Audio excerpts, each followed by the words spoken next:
Welcome everybody to today's event. My name is Elena Fidian-Kasmir, and I'm the Principal Investigator of the Southern Responses to Displacement Research Project, which is co-hosting this event with the UCL Institute of Advanced Studies.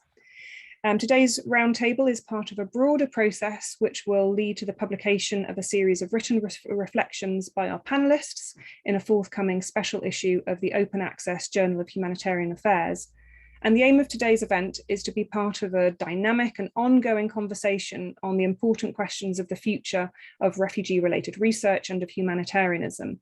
And this includes critical engagement with regards to the increasing discourse, if not practice, of decolonising humanitarianism, but of course noting that such critical forms of engagement long predate that trendy topic of decolonisation. Our contributors will be drawing on diverse and important experiences, including as academic researchers, as people who have themselves been researched, as responders, including teachers with refugee backgrounds, and former humanitarian practitioners with large NGOs. I won't read out their bios here, but their bios will be posted in the chat box as they speak, and you can also find more information about each of our speakers online on the link that will follow. So our speakers have been invited to bring conversation starters for the group with a view for the event to involve listening to and responding to one another in the spirit of solidarity, including the potential for productive discomfort and productive forms of disagreement and debate. I might interject with a question, whether my own or from the audience, if you add any questions in the chat box. But otherwise, I'll be stepping back now, and I'm very much looking forward to the conversation, as I'm sure that you are all too. So thank you very much and welcome.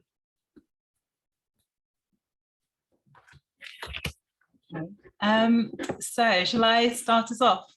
So the question that I've been, I guess, grappling with is around, relates to what extent and to what effect is the decolonisation of humanitarianism and refugee-related research meaningful or tokenistic?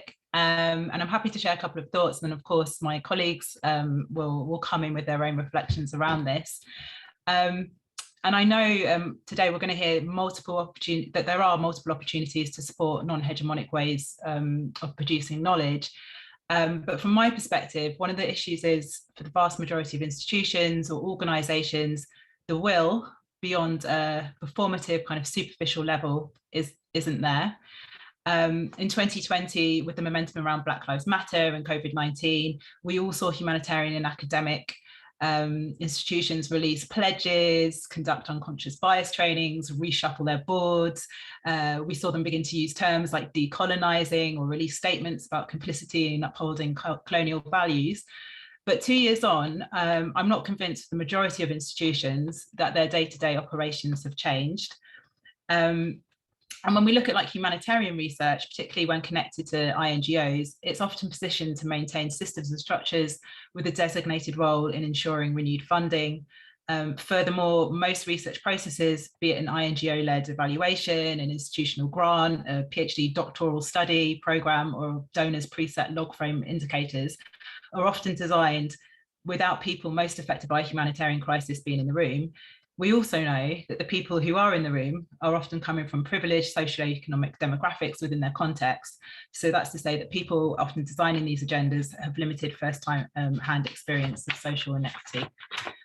So although whilst it's promising that there is this kind of growing body of critical humanitarian inquiry, the majority of scholarship that seeks to define decolonising aid is not being generated by people who are at the margins, but instead by those who are part of maybe the academic or NGO apparatus. So I'll stop there and see if anyone wants to come in and add to that. Thank you, Jess. I'm happy to jump in if that is okay. I think, Jess, like our research, and I work very closely here with Giselle and other colleagues in Latin America, I think we share some of the reflections that you put forward, not only in relation to the decolonization agenda, but also in relation to the localization of Southern research. And I think we can see certain parallels in the discourses there. For us, and I want to bring it to localization, but I will relate it later on to discussion of decolonization.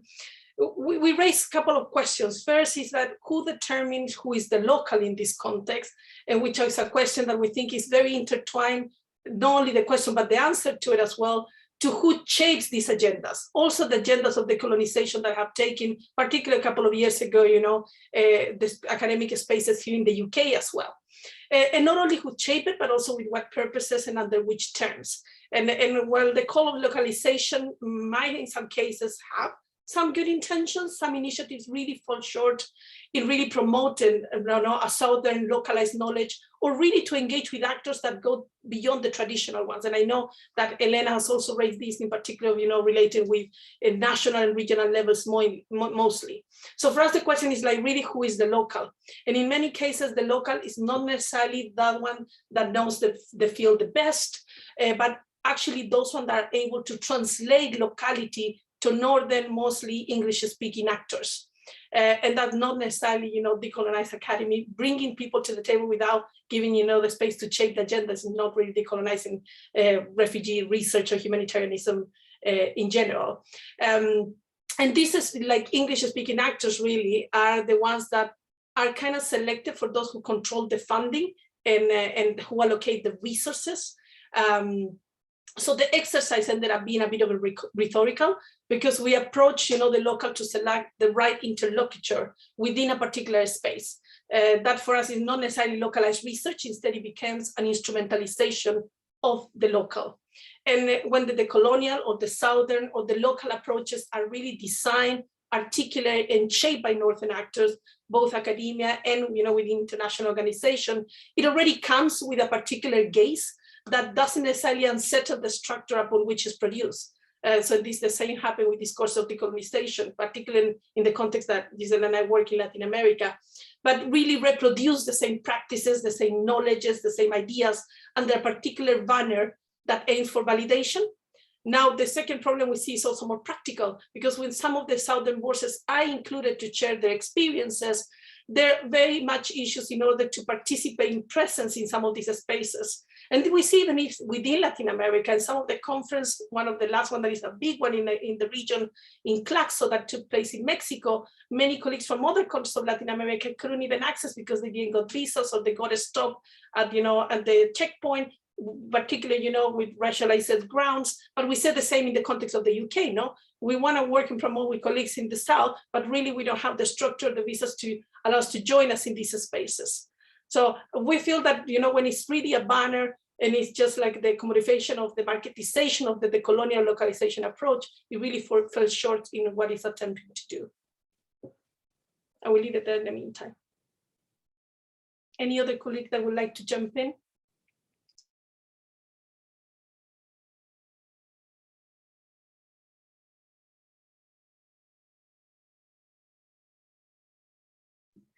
Picking up on the notion of racialization, Patricia, could you please play the first extract? So this also links up with Marcia's point about inclusion and exclusion. So Marwan is one of our contributors for the roundtable with Jess, but unfortunately the connection from Juba is very difficult. So thankfully he's been able to share a pre-recorded audio presentation with us, which we can't play in its entirety, although it will be available as a podcast online afterwards. So we're just going to listen to one short extract in which Marwan is reflecting on racial ambiguity in the context of humanitarian response. So thank you, Patricia, for playing that for us. But most of it, challenges outweigh all. And I wanted to actually discuss little challenges I've actually encountered, and as from the point of experience. That where I think the humanitarian agencies and then the academicians should actually emphasize and put the effort to rectify and actually improve these such issues. On the first issue here, I wanted to talk about racial ambiguity. In literal meaning, it refers to a person whose racial background is not easily identifiable. And we are saying racially ambiguous people are always individuals who are frequently misidentified racially.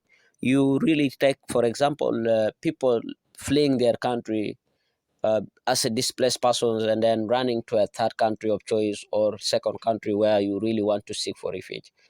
And again, you realize the host community, the humanitarian organizations coming on the ground also, sometimes when they don't address you it's like they have never understood who you are actually, and the host community actually, some of them misunderstand who a refugee is. They begin to see to be called a refugee is like you are from a different race. You are not like a fellow colleague. You are not like a fellow human being. You see, they begin to actually make you look identifiable, and you feel like you are so different. Humiliation, stigma become part of you, and then you feel like, why only me? And this actually has always has happened to actually individuals who are actually displaced. Not far from me, as one of the person who was 3 years being displaced from a country to another country as a refugee. And this also forced me to say that a race is perceptively ambiguous, and stigma is assigned, and normativity is imposed through discursive constraint or any other means. And therefore, racially ambiguous individuals use many forms of resistance to navigate this encounter and make identity claims that either affirm or endanger the normativity of the racial formation order. So you realize some of us are refugees or displaced persons. We always feel like, who are we then if we are not given what we feel like we need? If we find that people around me, people have come to as a visitor, always don't receive me, and then I always feel like I'm really from a different planet. You see, it's like where I come from, they don't know that these people always exist, this country exists, these communities exist, and then they always you always look like you are not being identified who you are, and that is where racial ambiguity actually comes in as a concept and as a challenge to people who are actually displaced. And as academicians or intellectual, we need to really create awareness and educate people on how to actually eradicate such error when it comes to misidentifying people or judging people without actually knowing who they are. Because some of other people begin to even say it is because of your mistake, that's why I forced you to leave your place. But actually, we always know conflict doesn't tell when it happens, and you may not know who to cause conflict, but you'll always only realize that you are a displaced person.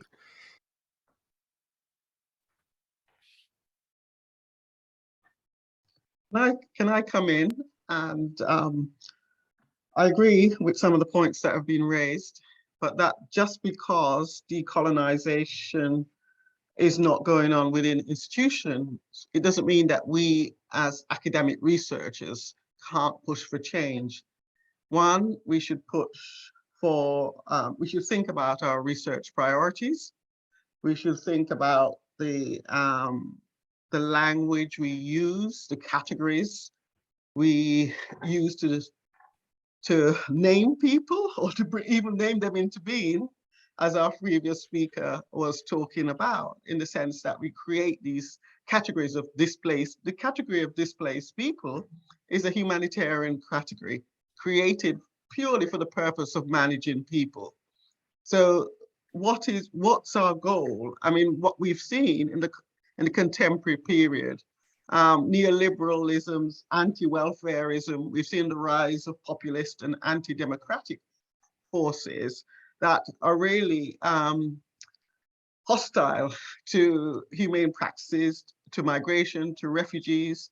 And I think what that's done is to expose the false narratives that sustain the post-war state humanitarian regimes, that humanitarian agencies are there to do good.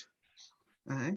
And therefore, that means that we have to be even more critical, even within our spaces. And I'm thinking about how Aimé Césaire uses the term the boomerang effect to talk about, in some sense, the impact of colonialism, the dehumanization practices of colonialism on the colonized. But also, he argues that it rebounds and impacts those who, the colonizers themselves. And I think as researchers, right, we have to be aware, COVID-19 actually shows us that it's possible for nations, people anyway, in the global north or states to sacrifice their people for an economic gain or for other reasons. But, they're not, in some sense,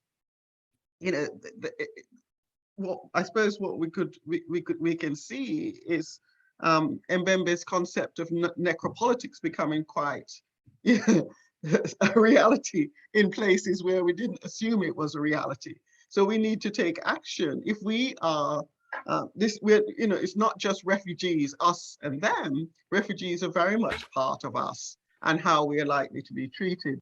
So even on an using an instrumental argument like that, I think it's important for us to actually address racism and racialization. My colleague Amber Murray and Nick Jackson have written a really interesting paper which was published in the Association of American Geographers Journal, which was about local washing, following on from what Marcia was saying about how, international agencies now local wash development projects by bringing in local people, by using images of local people, when in fact, the same processes, the same actions are in play. So I think we need to think about what our research priorities, what questions do we ask? Where do we start our research from?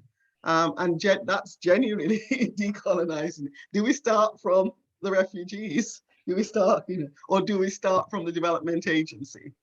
And we might not always, I know we're reliant on funding and we might not get funding for such projects, but I think the more of us starting to do that, the better it will be, and the more likely we are to see shifts. Anyway, I'll stop there. I can say more later. Well, can I just maybe go back to that point and complement what the colleagues have been saying here on how basically humanitarian agencies have been reproducing these discourses, these colonial discourses. Well, what we've seen here from our research through this group that Marcia mentioned coming out, those efforts in some cases to decolonizing humanitarianism are in existence. When we were doing research here in the past 2 years during the pandemic to try to find out what the impacts of the pandemic had been on the well-being of migrant and refugee populations in Latin America, what we saw was basically a new assemblage of factors, which includes an increase a more protagonic role of international organizations, such as the United Nations High Commission of Refugees, the International Organization for Migration, and other UN bodies, as well as, of course, CSOs, civil society organizations, local and international ones.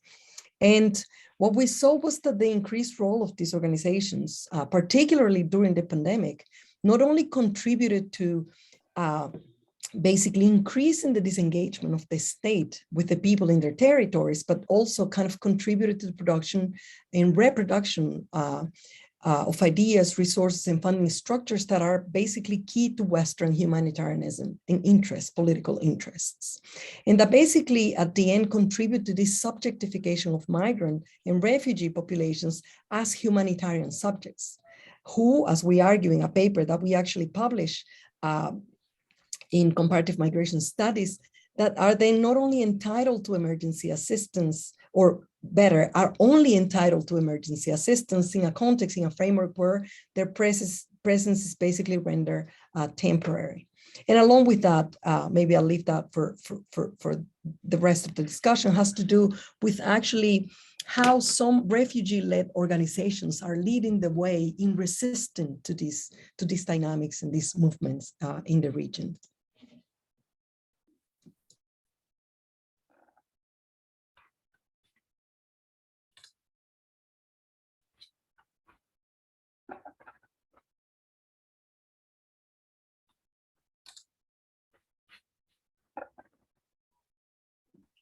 Did you want to come in, Yusuf? Yes, thank you. And just to add to this very dynamic conversation, as someone who I would say perhaps I position myself as, in the past, of course, somebody who's been researched, and now as currently a researcher, I think that this positionality itself perhaps complicates things even further. I think that Patricia did say about, or did touch on naming and how this name sort of should be written into being. And I do feel, as somebody who was born and raised in a camp in Lebanon, how humanitarianism is at times reduced to the name, in fact, of the donor, and how I still remember, I think that Elena, I'm sure that she still remembers this conversation with one of the researchers in Badawi camp, where he was mainly recounting an interview that he conducted with some Syrian refugees who not long ago received aid from, I believe, from a charity or an organization from the Gulf, from the Arab Gulf, and how this recipient was talking about the logo being inscribed on, in fact, the logo of this organization on his blanket, and that as he was tossing and turning, trying to fall asleep, that he would see the logo of this organization from different perspectives and different angles, so much so that this logo has continued to exist, in fact, in his sleep. And I think that this is a quite, I would say, perhaps relevant for us to think about how naming happens at the expense of the named, of those individuals who tend to receive aid, and how we're assumed that we are there to be researched and to be asked the questions. And of course, we should be grateful that we are being asked. Marwan did say they don't know who we are. In fact, I have to add to this and say, at times we don't know who we are ourselves, because things, it's about, so it's the assumption that you're there. In fact, sometimes I hear it from my mother that you have to accept this position, that you are, as a refugee in a camp, that you're there to be researched, and you're there to be interviewed, and you're there to be recorded. And in response to that, I would like, and again, social science is not my field, but I would like to recite a poem which comprises, in fact, 2 sections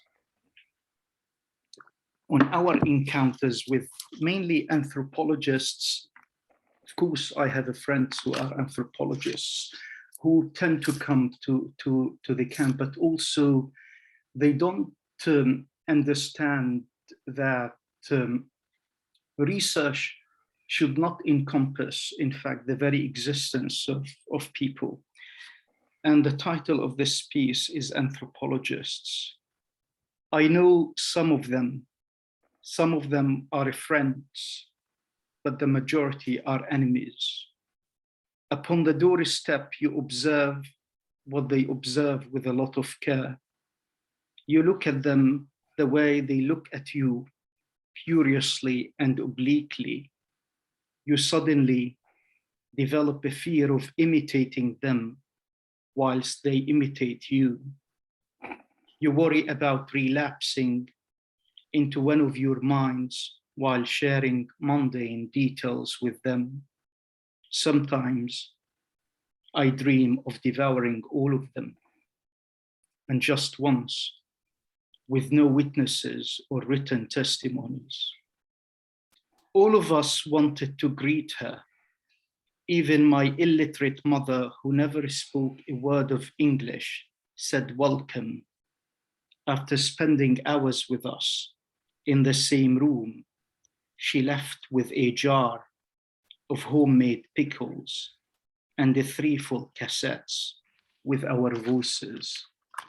I think that, again, it's about sort of capturing the voice, but at the same time, overlooking, in fact, the silent, perhaps pain and discomfort that those who are being researched tend to hide.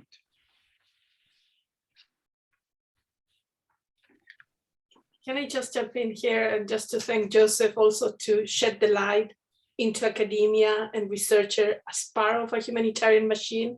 We are also part of migration industries in particular way.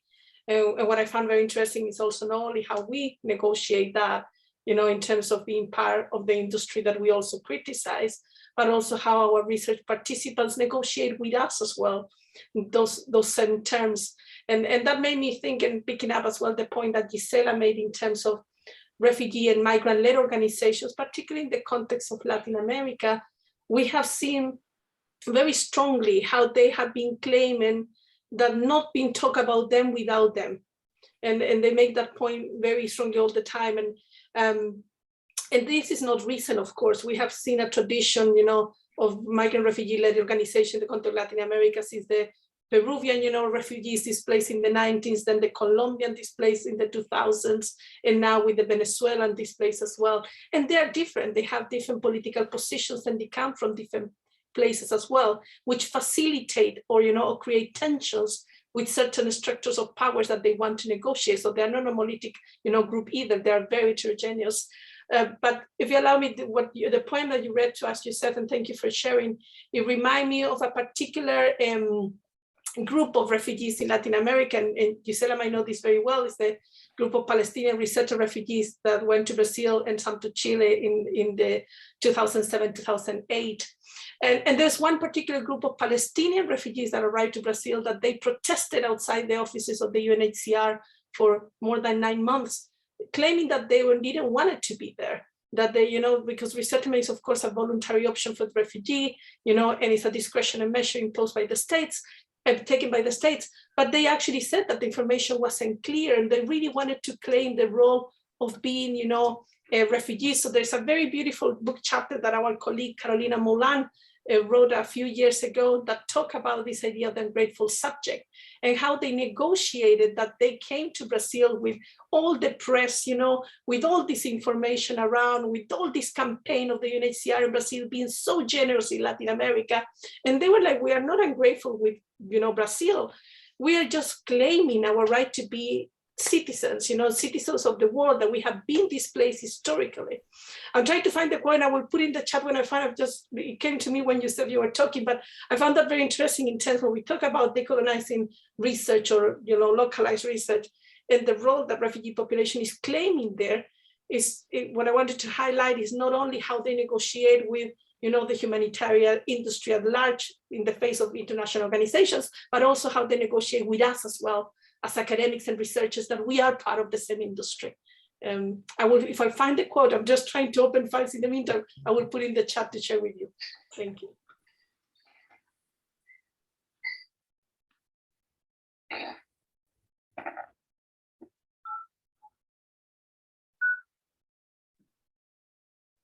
Jess, did you want to come in? Yeah, sure. And I'm holding my phone here because Marwan's actually joining us via WhatsApp. So if anyone wonders why I'm holding this at the screen. But yeah, so many really interesting points. Maybe to build on this point, Marcia's points about the research industrial complex, or the INGO industrial complex, and this idea that actually we are all kind of involved and complicit in multiple industries that have multiple interests in this system. It made me think of this really brilliant paper that I read recently by, I think it's Gauthier Marchas, Pauline Bazouzi and Amiable Lameke, called The Data is Gold and We Are the Gold Diggers, Whiteness, Race and Contemporary Academic Research in Eastern DRC. And they really talk about, well, they talk about from the perspective of the demand for quantitative research in Eastern DRC, and how this has created a kind of industrial complex, but there are very implicit hierarchies in people's different roles, and the different value that is placed on somebody who's a data collection as opposed to somebody who's maybe a research associate or someone who's a principal investigator. And I think one of the points they make is that whether or not it's explicit, the research industrial complex, or the humanitarian industrial complex in this case, really does rely on this kind of racial regime of hierarchy. or rate of a regime that profits from inequality, and it kind of links to kind of Patricia's point where she talks about our roles and thinking about our roles in this research industry and what we can do to, I guess, kind of minimize these ways of working that ultimately disenfranchise so many people, and thinking more about this kind of constructive complicity then. So if we are involved in these apparatuses, if we are working the humanitarian aid system or in, you know, institutions, what are we doing to mitigate that in our practice? How are we using our kind of privileges, our positionalities to kind of leverage and make those small pushes for change, without kind of co-opting this label or idea of decolonizing, which again is very much rooted in struggle and redistribution of wealth. Yeah. Picking up on this, I'm going to suggest to Patricia, that we play the second extract from Marwan's podcast, the entirety of which will be available to listen to online. I'm very sorry, Marwan, that you're having to listen to us through WhatsApp from Jessica's phone because of the barriers that exist. But Marwan, amongst other things, offered some really interesting reflections as well on inequality on financial levels in the humanitarian industry as well. So over to Marwan.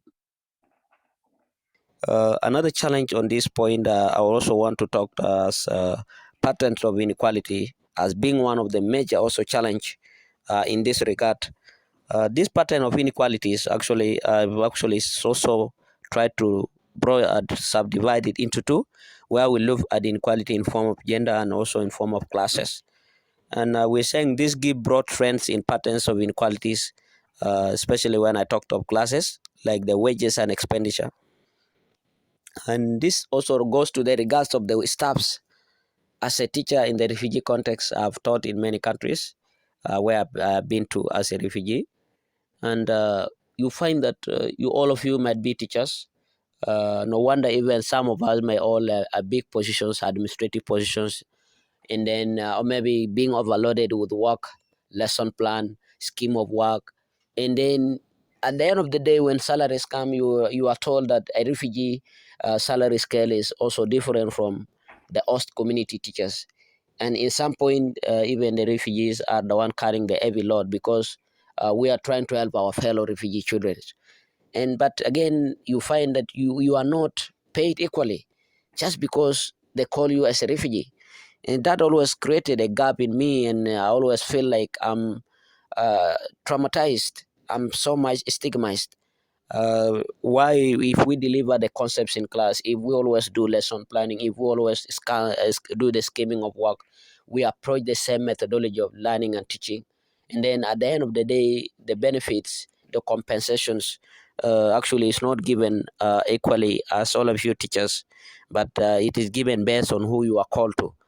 And I see that being part of inequality actually when it comes to wages and expenditure. And I really call in that we as intellectuals and the humanitarian agencies, we really need to see how we can address such concepts. Being called a refugee doesn't mean that you are not able to deliver. Some of us can deliver better. But again, when it comes to compensating the hard work, it is always given along the line of the classes of people being a refugee and being the host community. And it was actually, if we really want to see how we can address it and put it in the proper context. Under pattern of inequality, I also look at gender. You realize based on our different cultural backgrounds and then our different contexts of areas, women are so much victimized. Yes, women are not given opportunities to be exposed to education. They are looked at like housewife materials. They only look like people who are supposed to be in the kitchen. Even if a degree holder, you are married, you keep your paper under a pillow. You see, such experiences. And then as intellectuals and people whom we are trying to become the agent of change in the global context. Thank you, Marwan. I'm sorry that we have to stop at that point. Who would like to come in and continue the conversation?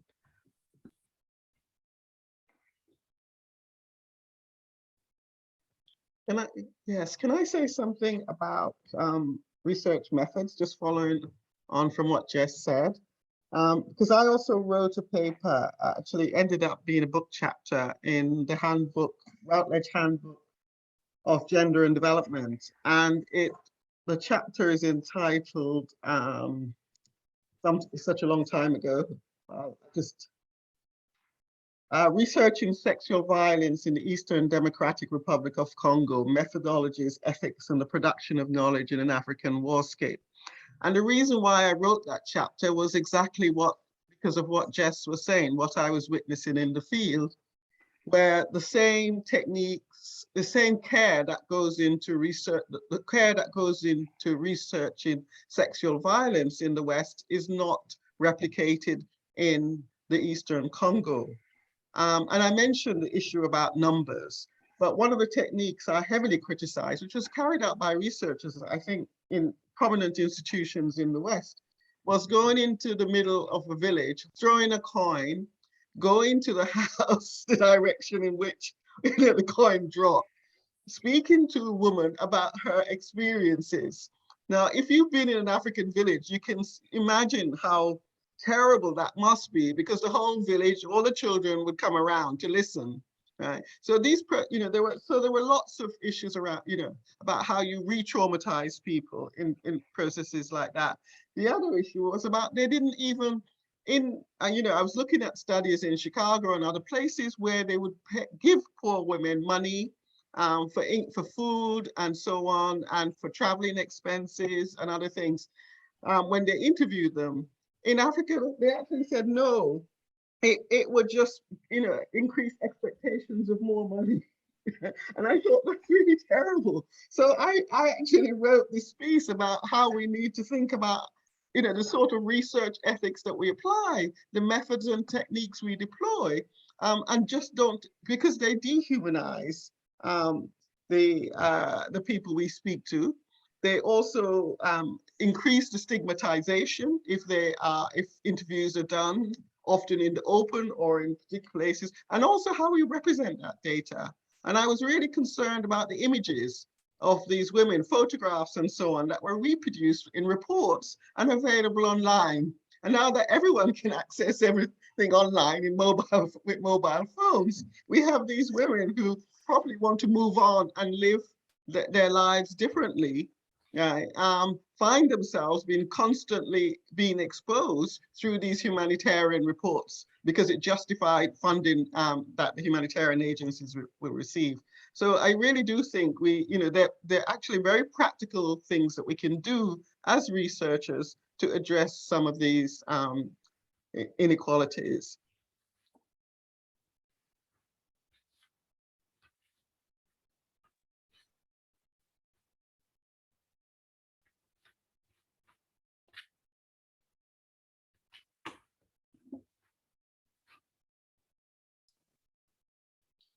Maybe I can just jump in here. I think talking about methodologies and also the reflections that Marwan was, provoking in terms of research practices, not only about ethics as well. It made me think a little bit about the first question in terms of, maybe a question for all of us. How do you think, what are the challenges and opportunities of developing and supporting non-hegemonic ways of producing knowledge in relation to displacement? I think very much these questions of ethics and, research practices come into that one. I would like to briefly share a reflection of our current research project that we really think align with non-hegemonic ways of producing knowledge, but actually is pretty much inserted in hegemonic ways of trying to conduct research. And I think we kind of see the tension nowadays of how we move forward. So as my colleague Gisela mentioned at the beginning of the pandemic, we came very much without funding, just a group of colleagues getting together, trying to understand the impacts of the pandemic and refugee and migrant population in Latin America. And we started, putting together a research agenda. We came out with a research protocol. At that time, we had ethical questions about conducting research with refugee and migrant population because of the situation they were living in the region. We decided to focus in other organizations instead. And really the process for me as a researcher was very illuminating in terms of working. We were 12 people in a Zoom room, having discussions all from different disciplines. And it was very enriching in terms of working together, and really kind of, I think, saved for me the process of the pandemic, because it became a process, a group of sorority and learning, and also letting go in many cases, because we had very passionate discussions, all of us. And I've been reflecting lately about the possibilities of that type of research. Later on, we got some funding, but we started with no funding whatsoever. And we managed to still produce research to a particular personal cost. It was facilitated because we were working from home, and we moved all our methodologies online, and we were able to do this. But now that we have come back to the presentiality, and being face to face, and having all the commute and all the responsibilities that we have in the spaces where we work, has become increasingly more difficult for us to come together. We're still, working together in the outputs from what we did in the next 2 years, but moving forward with an agenda we have discussed has become difficult, not having the funding to do so, and even finding the time. And I wonder how these spaces can survive when we are all in Latin America and here in the UK as well, guided by the same metrics of academia, and scholarship in terms of where we publish, what funding we have, etc. How we basically validate our knowledge production at the eyes of neoliberal academia. So I do wonder if any of you has any experience to share in that regard, or maybe something that you have done, or anything that you can recommend. I think for us it has been very important in terms of putting this agenda together and working together, learning from each other, but actually just how to continue, when we have all the pressures of being very much in certain academia, and also thinking about the privilege of why we were able to do that, because despite that we are all in different career paths, in terms of our career development, all of us had a secure employment at the time. And that made possible that we were able to engage in that research process that was completely unpaid. Just to put out there in terms you want to share anything about it. May I just add one extra point to what Marcia has been saying?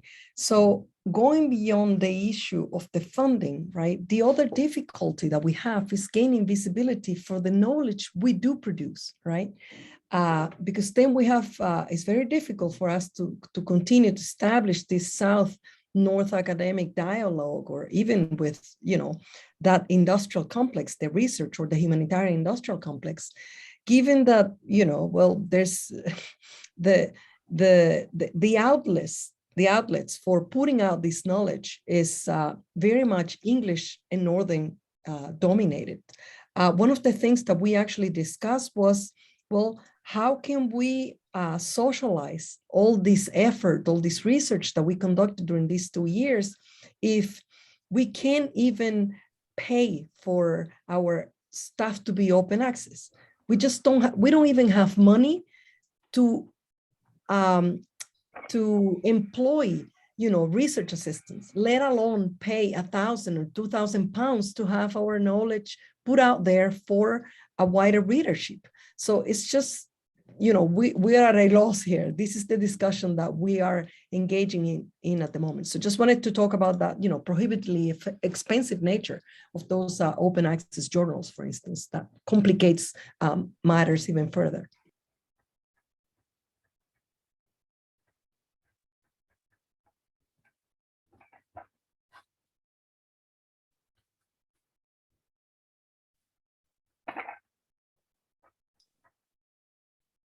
I think one more thing about journals, that we have been discussing this as well with other colleagues in other contexts, when sometimes when the research is produced, and thought about, and from the local context, I feel that there's a request always to over justify why it's relevant to talk about Brazil, Colombia, Chile, and Mexico. And I do wonder sometimes when I receive those comments, it's like, do they ask everybody publishing in the, in the UK or in European context to justify what is that relevant? Why the context of Chile would be less important than what is happening in Europe at the moment. I think that's playing with the logics as well. It has changed a little bit, I think, in the last few years, and there are other outlets out there, but pretty much is something that is in the back of our minds as well.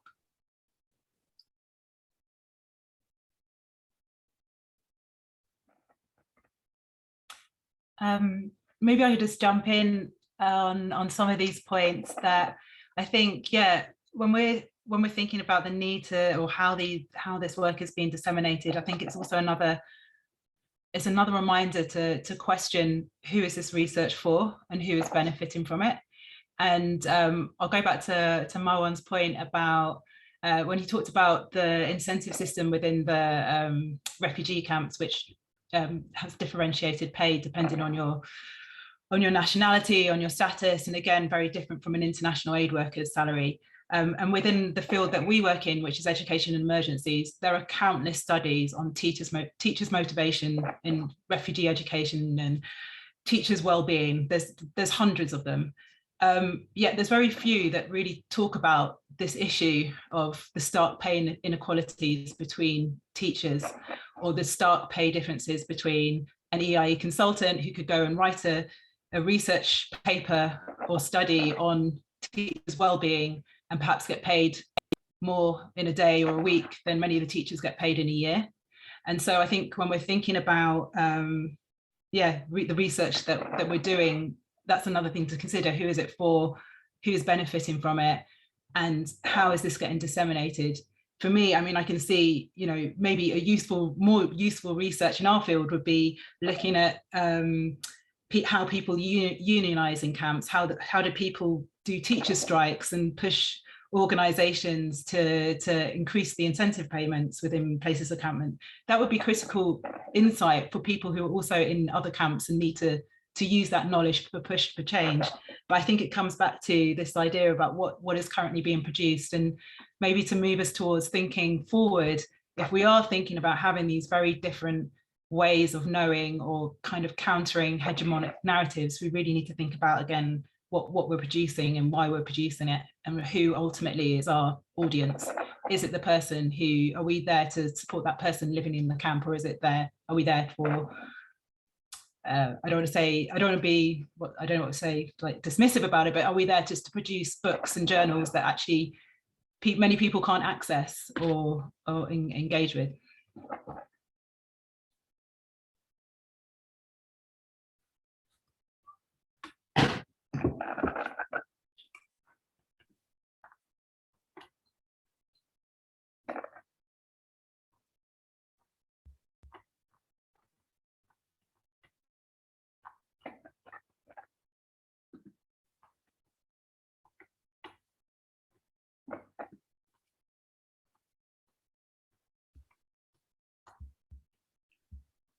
And I also say that I do understand what you mean, but I also think we should recognize that researchers, even those in the global north, are differentiated. So some will have more power than others. And I'm often not seen as very powerful in the global south because I'm a Black researcher. Some people don't expect me to have any access to resources, which I don't, namely. But there are all sorts of assumptions made by people in the global south about my ability to leverage resources or power because I'm a Black researcher. But but that doesn't necessarily mean that I can't act in a decolonial way, because it also gives me access to spaces and hear conversations that might not be open to white researchers in various situations.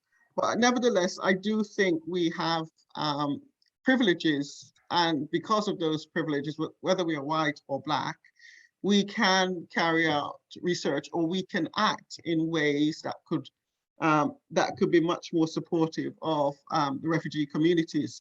So, for example, if you are doing research and there, I suppose like studying teacher strikes, one of the things I found was that the refugees in the community refugee teachers weren't receiving their pensions. Right? They were constantly on temporary contracts, and only those two members of, teachers who were on permanent contracts could get pensions.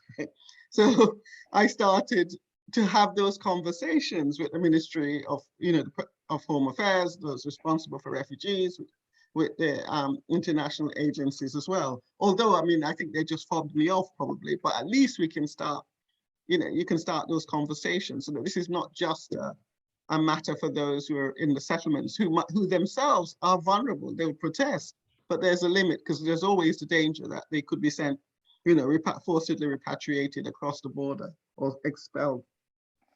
So yeah, there's a geographer called Sarah Koopman who's written about this in relation to Latin America, where she talks about altered geopolitics, and how, especially she's a white North American, how our bodies, the power and the positionality we have can actually be used effectively in support in non-hegemonic ways, if we think, creatively about how we do so.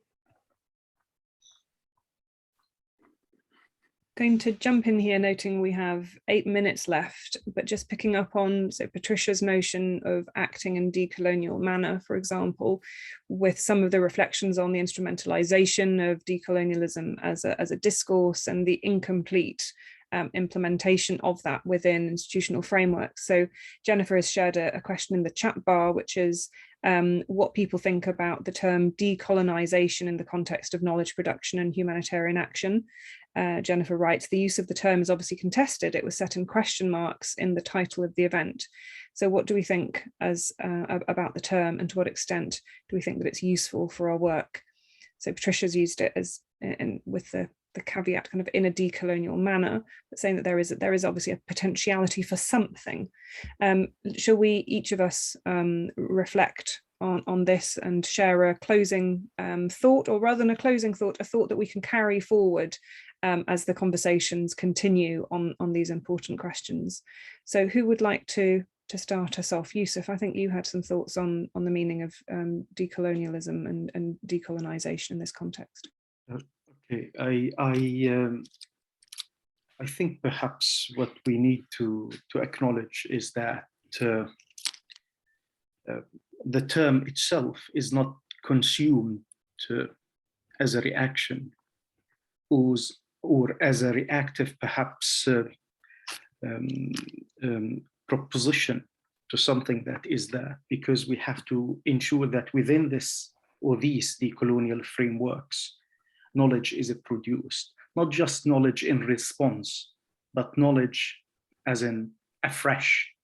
And this is perhaps what would take me also back to the refugee camp. When we think about production of knowledge, I think that we have to perhaps assume that it is a co-production of knowledge and co-sharing as well, where the refugee is not just the interviewee, and the refugee can be also the analyst, the critical thinker, the theorist, not just the quotable, the person who features at times in a transience. So perhaps these are just brief thoughts on this.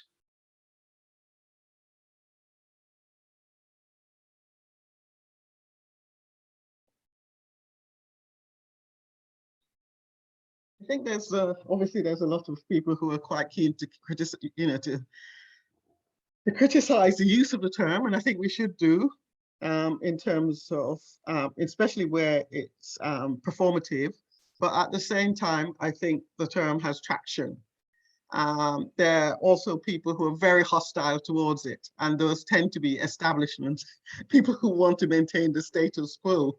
And because of their hostility, I think I need to continue using it, and to actually operationalize it in a way that actually bring about change. And I use the term, I'm not going to use the term emancipatory in quotes, that can bring about emancipatory change.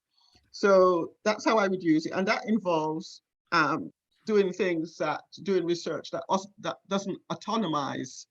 Think about how we see the subject, the Western subject, right? So can we not, instead of just focusing on doing work that either commodifies or autonomize, people, and make them objectify them. I think we can think about what we mean by, I use decolonization actually with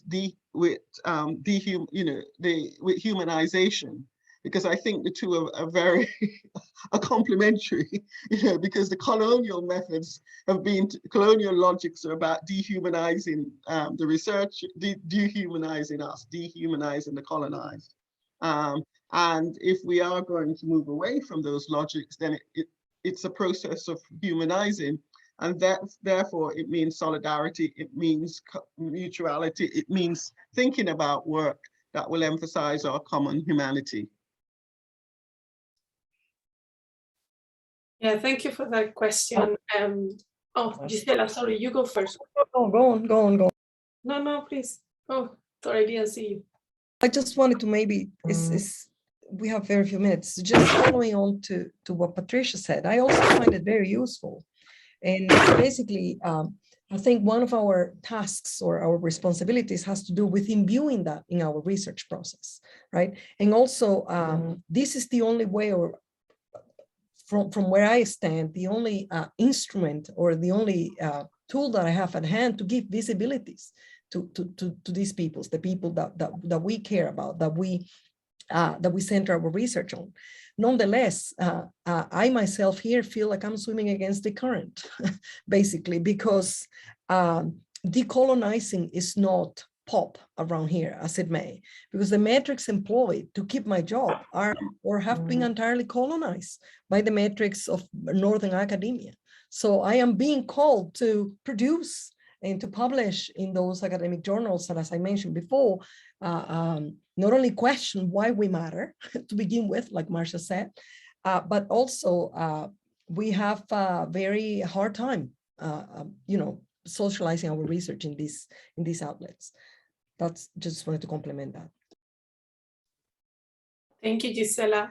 I have mixed feelings about the term, decolonize and decolonization, but I do find that if it is relevant, as long as we use a reflexive decolonization approach in terms to recognize our own, and unveiling our own complicity, either in colonial dominion over space or, our being complicit as well in how we might reproduce hegemonic ways of, humanitarian research and practice. So I think is relevant in that regard, to understand what decolonization entails and what it can be beyond, being co-opted or marketized in particular way just to create new points for universities. So I think we could have a decolonial agenda in practice. And I think maybe that relates a little bit with Hussam's question as well in the chat in terms of how realistic is the assumption of the decolonization.